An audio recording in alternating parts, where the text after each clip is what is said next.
My two kids, Sam and Robbie, are twins. They're 6 years old. A year ago, we were living at our old house, but something happened that led to us moving. It's a long, awful story.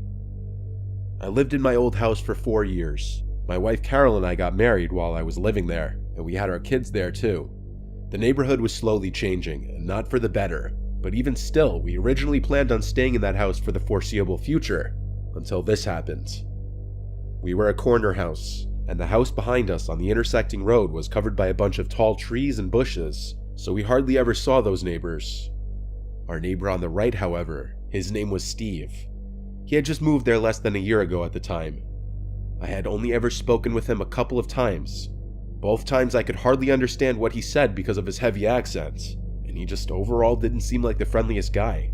2 of his windows overlooked our backyard. There wasn't much privacy. But whatever rooms the 2 windows were that overlooked the backyard, I had never seen the lights on in either of them, so I always assumed it was an unused guest room or something of that nature. One day in the summertime, Sam and Robbie were playing in the backyard in their blow-up pool and with their water guns while I was outside doing yard work. There came a certain point where I was walking towards the detached garage, and then I saw Steve next door at his window for a second. Only half a second after noticing him did he turn and walk away from the window. It was slightly odd for sure, but I left it alone. Later that day, as the sun was going down, the kids went back outside to play again.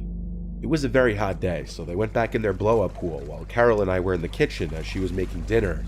Then the kids' laughter went quiet for a while, and suddenly Robbie came inside and said there was a flashing light from the neighbor's window. I had to follow him to the backyard to ask him to show me what he was talking about.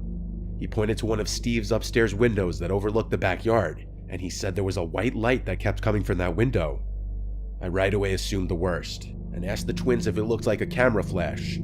They both said yes. I told them it's time to dry off and come inside. So I helped them dry themselves, and then brought them in, where I went to tell Carol about this. She right away assumed the worst just like me. She said I should go next door and knock on Steve's door. So I did. But when I did, he never answered the door. His car was even in the driveway, so he had to be home. After a few attempts at knocking and ringing the bell, I gave up and went back to my house. I told Carol he wasn't opening up, which made what the kids said seem even more credible. While we couldn't prove that the white light the kids were seeing was a camera flash, it sure did sound like it, and it was concerning to hear. Some time passed, maybe even weeks, before one night when Carol and I were in the bedroom, we heard our side gate being quietly opened and closed outside. Carol wanted me to go check outside, so I stepped out into the backyard and looked around. I had on all the lights as I searched. I found nothing and nobody, but I noticed the lights in Steve's backyard were on. I went over to look over the fence into his yard, and I nearly jumped out of my skin when he came up to the fence from the other side and asked if I needed something. I asked him if he'd seen or heard anyone sneaking through our yard. He said no. I took this time to also ask him bluntly if he had by chance been watching my kids, as they thought someone was at his window taking pictures of them playing in the pool. His reaction to this was a bit suspicious. He acted overly offended to my asking this, almost yelling at me for such an accusation. Again, without proof, I couldn't, nor did I want to, start issues with a neighbor. I apologized and went back inside. Carol was not happy about this, saying he's full of shit. The next incident didn't happen until another few weeks later. This time it was in the middle of the night when we were asleep. I woke up to Carol shaking me in a panic. I looked around the room confused at first, but then when I heard the kids screaming from their room, I exploded from the bed and ran downstairs to the kids' room. Robbie was awake and crying, and I found out a few seconds later that his crying and screaming had awoken Sammy, who was crying and screaming in reaction to him. Robbie said there was someone outside the window a second ago, and there was a camera flash from the window. I got goosebumps, but I also felt my blood begin to boil. All I could say was, what did he look like? He said he didn't see. I brought the kids up to our room to sleep in the bed with us. With the lights off, I peeked out our bedroom window to look across at Steve's unlit house next door. I looked at each window of his house, and I found him. He, just like me, was peeking out one of the upstairs windows, in that same room that overlooks the backyard. I stormed outside next door and rang his doorbell like 15 times. He never opened his door. I did call the police just to make a report on Steve. That way, if any future reports were made about him from other people, maybe the police department would look into him. I never saw him again. Sometimes I'd sit out front waiting to see him outside, but he'd clearly avoid coming outside when I'd be out there. Because of this, we ended up moving within a month to a new house in a different but nearby town, which has proven to be a better place to raise the kids anyway.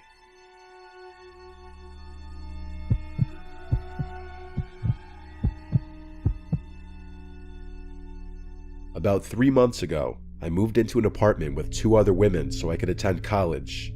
There's a list of things that make the building we live in not that great.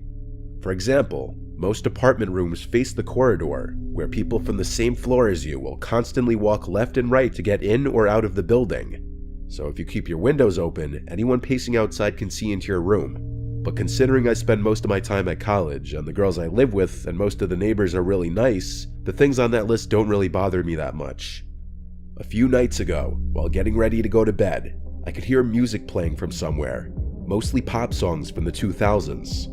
Since we live in a student-friendly city full of frat houses and the likes, I thought nothing of it. There were probably a bunch of parties going on and the sound was coming from one of them, or maybe it was just some drunk friends listening to it on the street. I got into bed and let a random video play on my phone so I could fall asleep, as I often do. But as I was starting to doze off, I started to hear drilling noises. At first, I thought I was just sleepy and hearing things, or maybe it was coming from my phone, but I paused the video and listened closely. There was definitely someone using a drill somewhere nearby. I got up and walked around the apartment feeling confused. It was around 11 p.m., so there was no way that someone could be working still. The sound was louder at my bedroom window, so I opened it to check, and quickly realized that it was coming from the neighboring apartment, the one that's closest to my window. At that moment, I realized that music was also coming from there. No one lives in that specific apartment, so my confusion only grew. But then I figured maybe someone had planned to rent it, talked it over with the landlord, and he ordered for something in it to be fixed. Still, the fact that they were doing it so late into a Thursday felt really strange. I went back to trying to sleep, but they wouldn't stop making noise. I was texting a friend and eventually started complaining about it, sending him audios and even a video directed at the window that all the noise was coming from. He said I should call the police because there was no way it was legal for someone to be doing this, especially in a building full of apartments. I decided against it since I just wanted to get some rest, and it was already past midnight by then. I forced myself to sleep through the drilling sounds, but a little past 1 in the morning, I woke up again, this time to hammering. Feeling stressed, but not enough to take action just yet, I tried to sleep once more, only to wake up again. This time, I didn't even check what time it was. I was totally fed up. So I just put on a robe and made my way to confront whoever it was. The window to the apartment was open, so I decided to talk to those people from there. The window was located above the stairs though, so I would have to go down a few steps to get into view, and I'd look even shorter being seen from there. But that was the last thing on my mind. As soon as I got to the window, I felt most of the courage leave me. In that room, there were 4 men, who all seemed to be around their 30s or 40s, and they all stopped whatever they were doing to look at me. Now, only the song coming from the radio could be heard, and somehow it felt chilling to have all those other noises stop so abruptly, because even though that's everything I wanted just seconds earlier, I definitely didn't want to be the one thing these 4 men were focused on. Another thing that bothered me, but I didn't think about until the next day, was those men's peculiar choice of music. It just felt creepy to realize that middle-aged men were listening to stuff that teenagers or even preteens would be listening to. Anyway, none of them looked shocked to see me. They just had puzzled, "What's that?" looks. Remembering why I was there in the first place, I said, "Excuse me, it's pretty late and most people here have work early in the morning. If it's not too much to ask, can you guys do this some other time?" Now, mind you, I'm a pretty short and puny 19-year-old who didn't even think to put on something other than a robe. So when 2 of those 40-something-year-old men came to the window and towered over me, looking up and down at my body, almost like predators, I froze up and felt the hairs in the back of my neck stand up. They were both sweaty and had their mouths agape, and one of them had a hammer that looked quite heavy in his hand. They started smiling in a sick, twisted way, and I felt a sudden urge to throw up. Extremely unsettled, I started slowly making my way back to my apartment, not taking my eyes off the men, feeling like they might try to grab me when I got to the last step of the stairs and close enough to the window. As soon as I was out of their view, I dashed to my front door, got inside, and locked it. One of the girls who lives with me was out of town that night, and I presumed the other one was asleep, since she hadn't seen my text on our group chat asking them if anyone had moved into that apartment. I got back into my room and didn't hear any tools again. In reality, even the radio seemed to have been turned off. I wasn't really sure how to feel about that because now I wasn't angry, just disgusted and creeped out. I know I should have called the cops by then, but I was just too stressed to deal with that any longer. Checking the time, it was about 2:15 now. I got into bed again, tricking myself into thinking I wasn't scared, just craving some sleep.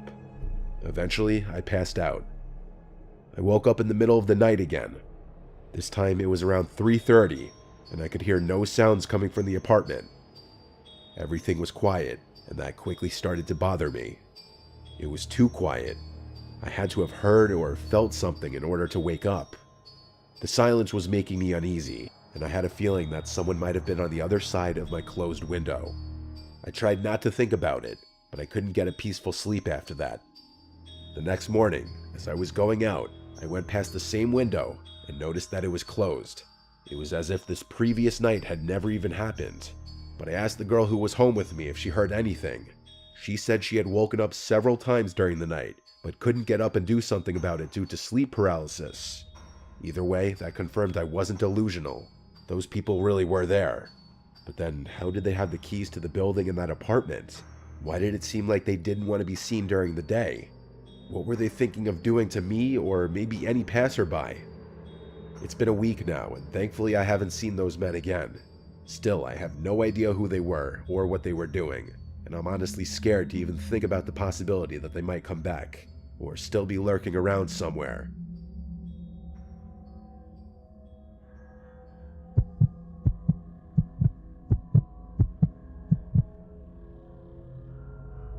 I live in a pretty basic suburban town on Long Island, New York. My girlfriend Sarah and I recently started renting a small house perfect for 2 to 4. We have a decent-sized backyard, and our house is on a very quiet street. One side of our house has a water drainage basin, as the county calls it, which is just a bunch of trees surrounding a sump. On the other side is our neighbor Kyle, who lives with his wife. They're a bit older in their 60s and quiet. Then directly across the street is a little patch of woods that's in front of another water drainage basin. So for people who like privacy out front, our house is perfect. But then there's the backyard. Kyle's house is blocked off by some bushes that the landlord planted years ago. So besides the house directly behind us over the fence, there's no other houses that could see into the yard.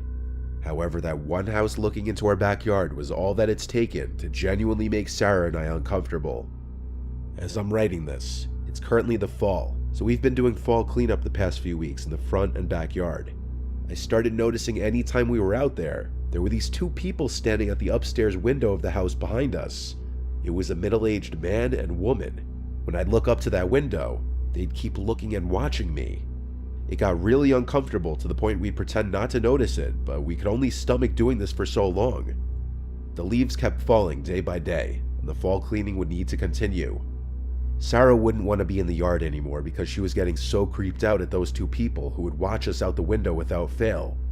So one foggy day while raking, I looked up at the window and once again, the 2 were standing at the big rectangular window. I decided to wave at them, see if they'd wave back. After a few seconds of smiling and waving, they didn't move. No reaction. But I could feel their stares and I could see their eyeballs looking at me. I turned away from the window and tried to continue raking, but after sneaking a peek back at the window a couple minutes later and seeing them still there, I felt too awkward and weird being out there. I went inside. Sarah said we should go over and introduce ourselves. At first, I was hesitant of that, but I was persuaded to walk around the block with her to that house and ring the bell. We expected one of those people at the window to answer the door, but instead, the door cracked open, just enough to see half of a person's head. It didn't look like either of those people who were always at the window. It was also super dark in the house, to the point that it looked incredibly ominous and uncanny staring at half of that person's face. This guy looked a lot younger, like in his 20s. Sarah and I tried to be friendly and introduce ourselves. The guy seemed very closed off though, and not interested in speaking. He had a very "what do you need" type of attitude about him, and when I asked if he lives with anyone else here like his parents, he said no. I mentioned the man and woman who were always at the window upstairs, and the guy on the other side of the door said he doesn't know who I'm talking about. Sarah and I felt really unsettled, so we just left. But weirdly, as we walked down the walkway back to the sidewalk, I noticed the guy behind the door was still peering half of his face through the cracked open door. I'm sure he watched us walk away until we were out of sight. That interaction was weirder and creepier than we were expecting. When we got back home, I went upstairs to our room. The upstairs of our house is only our master bedroom and the bathroom. It has 2 windows. One of the windows looks over to that house over the fence, and I looked out the window to see those 2 people looking out the window again, and even at this distance, I felt like they were staring right at me. I shut the blinds and went down to tell Sarah. We agreed it was time to plant some arborvitaes to block their window from view. The only problem is it's already the fall and it's too late to plant any kinds of trees. We have to make it through winter. After a few days of not looking outside the bedroom window or going into the backyard, one night we heard a strange knocking sound from downstairs. I told Sarah to wait in bed while I went downstairs. The knocking got louder, and I quickly discovered it wasn't the sound of knocking on one of the doors, but rather on the glass of one of the backyard windows. The blinds of it were of course shut because we didn't want those creepy people looking into our living room at night. I approached it, and yes, it was 100% a fist knocking on the glass. I considered saying, "Who's there?" but I froze and I was too scared. Instead, I flicked on the backyard light, and then the knocking stopped. I didn't even want to look out the window or door. I kept the light on and then went back upstairs to my room, where I told Sarah about the creepy knocking, but I claimed that I chased whoever it was away. I exaggerated in fear of sounding like a coward. I also didn't want her to worry. We both imagined it to have been something to do with that house though. Nothing has happened since, but I'll have to update throughout the winter. Update. It's been 2 weeks, and we haven't seen those people at the window ever since. But last night, we heard yelling and screaming from that house. I had to open our window, and it became clear there were muffled yells coming from that house. The fact that we heard it through 2 sets of closed windows just goes to show how loud the yelling was. Then, out of nowhere, it just stopped and went quiet. We almost called the police, but ultimately didn't. I'll update again if anything else happens, but we're really getting creeped out here now.